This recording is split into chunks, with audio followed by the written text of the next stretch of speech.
100,000 soldiers crossed the sea to crush a single island lord. He had spent 25 years uniting all of Shikoku and believed nothing could stop him. Who was Chosokabe Motochika?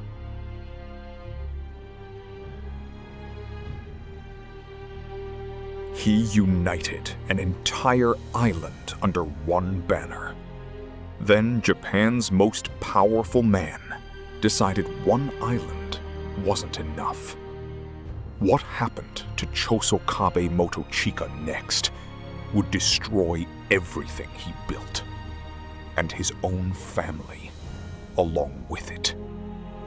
In the mid-1500s, the island of Shikoku was a patchwork of warring clans, each controlling a fragment of land too small to matter on the national stage. Tosa Province, on the island's wild southern coast, was ruled by the Chosokabe, a minor family with modest holdings and modest ambitions. Few in Kyoto had ever heard their name. But in 1539, a son was born to the Chosokabe lord, who would change that completely, though nobody, least of all his own family, expected it from him. As a boy, Motochika was quiet, pale, and prone to tears, so unwarlike that his own retainers gave him a mocking nickname, Hime Wakagimi, the princess young lord. In an age where a samurai heir's worth was measured in battlefield courage, Motochika showed none. Whispers spread through the Chosokabe household that the clan's future was in the hands of a weakling. His father said nothing. But in 1560, at 21 years old, Motochika would face his first battle, and everyone assumed they already knew how it would end. At the Battle of Tonomoto, Motochika charged into combat at the front of his men, fighting with a ferocity no one had seen from him before. He personally cut down enemy soldiers and refused to retreat, even as arrows flew past him. By the end of the day, his stunned retainers had a new nickname for him: Oni Wakagimi, the demon young lord. The frightened boy was gone. In his place stood a warrior who, over the next 2 decades, would not stop until every rival clan on Shikoku bowed to him. Over the next 15 years, Motochika fought without pause. He crushed the Motoyama clan, who had once doubted him, and turned against the Ichijo, a once powerful noble family exiled from Kyoto generations earlier, who still controlled western Tosa from their own private court. At the Battle of Watarigawa in 1575, Motochika's forces shattered the Ichijo for good.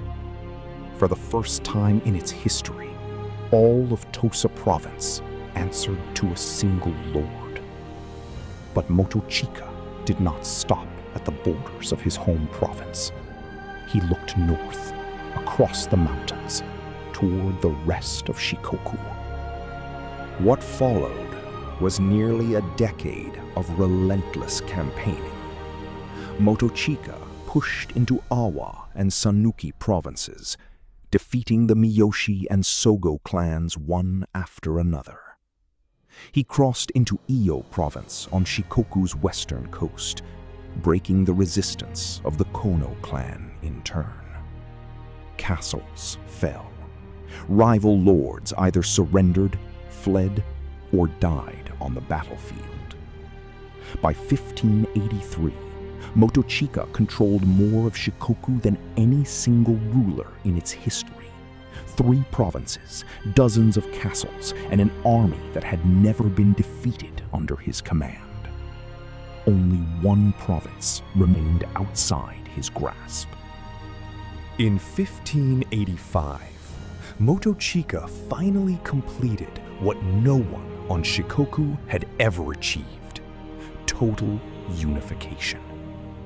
Every province, every rival clan, every castle on the island now answered to him.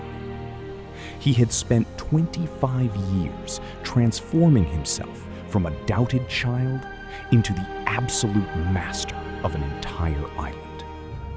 For a moment, it must have felt like the beginning of something even greater. But 400 miles away, in the capital, a man who had just finished conquering the rest of Japan was looking at a map, and his eyes had landed on Shikoku.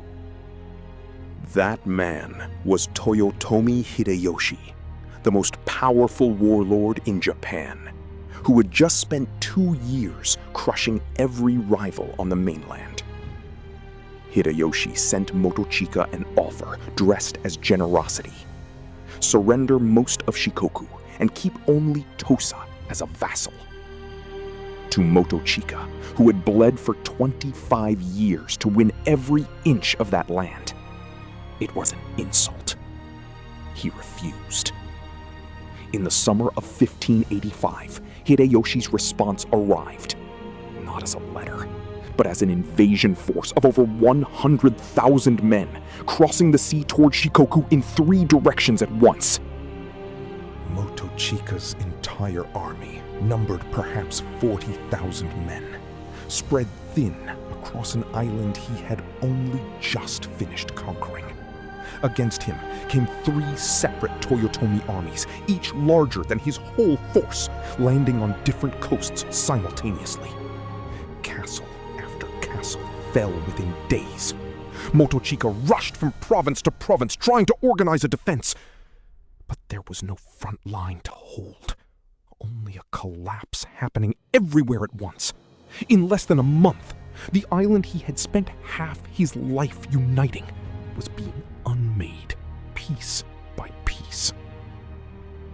By August 1585, Motochika had no army left capable of resisting.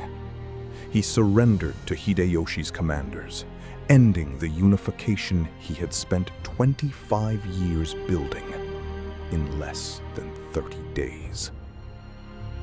Hideyoshi's terms were harsh, but not annihilating. Motochika would keep only Tosa, the province where his story began. 3 provinces, dozens of castles, and an entire island's worth of conquest were gone.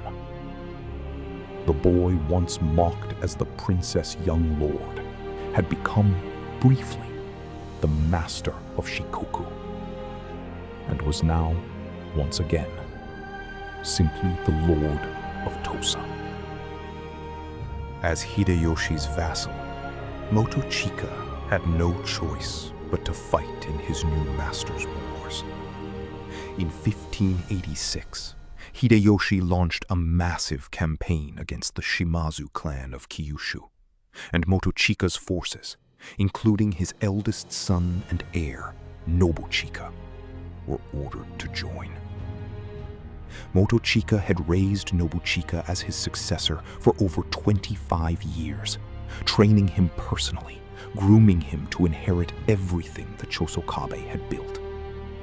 Now father and son marched together into a war neither of them had chosen, under the command of a general neither of them trusted. At the Hetsugigawa River in December 1586, the Toyotomi commander Sengoku Hidehisa ordered an immediate attack on the Shimazu army across the water, against the advice of every general present, including Motochika, who argued they should wait for reinforcements. Hidehisa overruled them all. Motochika watched as the order was given anyway. His son, Nobuchika, led his unit across the river as commanded, advancing into a Shimazu position that Motochika and others had warned was a trap.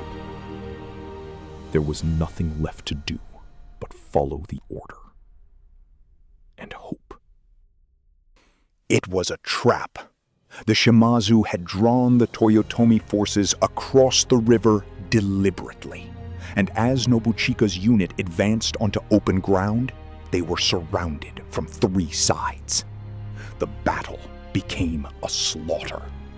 Nobuchika fought to give his retreating men a chance to escape, and was killed on the field, along with thousands of allied soldiers. Motochika, watching from across the river, could do nothing but witness the destruction of the son he had spent his entire life preparing to inherit everything. Motochika never recovered. Those close to him said the conqueror of Shikoku, the man who had survived 25 years of war without faltering, returned from Kyushu a different person, withdrawn, suspicious, and consumed by grief he could not set aside. Nobuchika had been groomed as heir for decades. With him gone, the question of succession reopened a wound that had never fully closed. And the choice Motochika made next would prove far more destructive to his family than anything Hideyoshi's armies had done. Motochika had other adult sons who were the natural choice to succeed him. Instead, he chose his 4th son, Morichika, bypassing his own family's expectations entirely. The decision split the Chosokabe retainers into bitter factions overnight. Loyalty that Motochika had spent decades building among his men began to fracture along family lines. He had survived a 100,000-man invasion and the death of his heir. But the force that would ultimately break the Chosokabe clan apart was one Motochika created himself inside his own household. Motochika died in 1599, leaving Morichika in control of a clan still quietly split by the succession he had forced through. Within that same year, the rivalry boiled over. One of Motochika's own sons was executed in the power struggle that followed his death. The Chosokabe that Morichika inherited was not the unified force his father had built at the height of his power. It was a clan already wounded from within. Just 1 year before Japan would be torn apart by its largest war yet. In 1600, Morichika led the Chosokabe into the Battle of Sekigahara on the losing side, fighting for the Western Army against Tokugawa Ieyasu. The defeat cost the clan almost everything. Their lands were confiscated, and Morichika was reduced from the ruler of a province to a minor figure with no real power. 15 years later, after the fall of Osaka Castle in 1615, Morichika was captured and executed, along with his children. The Chosokabe line, the family that had once ruled all of Shikoku, was extinguished completely. So how should we remember Chosokabe Motochika? He took an island that had never known a single ruler, and through 25 years of relentless war, gave it one, only to lose almost all of it within a month to a force he could never have matched. He buried the son he had raised to inherit everything, and in his grief made a choice that planted the seeds of his family's complete destruction. Motochika's empire lasted barely long enough to be announced. His mistakes outlived him by 16 years.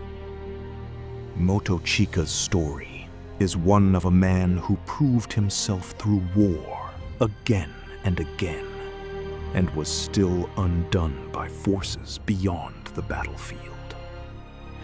But not every great warlord of this era fought their way up from doubt. On the other side of Japan, one woman commanded an army that was hers by right and by name, leading her clan's defense not from behind the walls, but from the front lines herself. Next time on Samurai Chronicles, the story of Tachibana Ginchiyo, the woman who led samurai into battle. Chosokabe Motochika spent 25 years proving that even a child everyone doubted could conquer an island. And one terrible year proving how quickly an empire and a family can come apart. If you enjoyed this story of ambition, grief, and the cost of total victory, subscribe for new episodes of Samurai Chronicles every day, and let us know in the comments, was Motochika's downfall Hideyoshi's doing or his own?